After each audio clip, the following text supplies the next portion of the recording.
sa ating lahat mga kaumbayan. Special po sa mga OFW, no? Kung saan man tayo ngayon, ingatan po tayo ng ating mahal na Diyos. Hindi po tayo niya po bayaan, mga kapatid.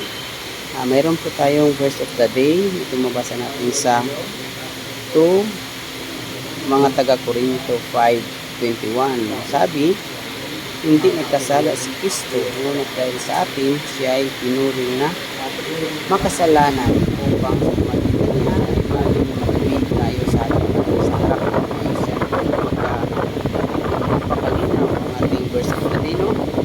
Na ating mahal na Diyos, hindi po yan siya, wala po siyang, hindi po siya nakakasala.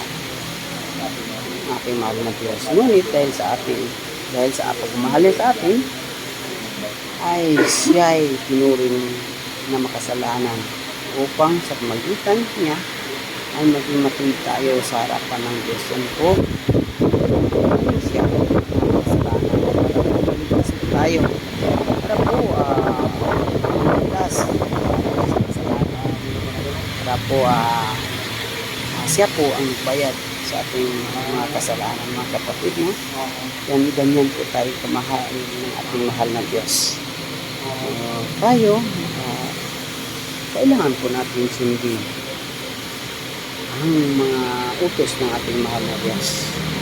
Mga kapatid, hindi po natin siya sundin ang mga subok na darating sa buhay.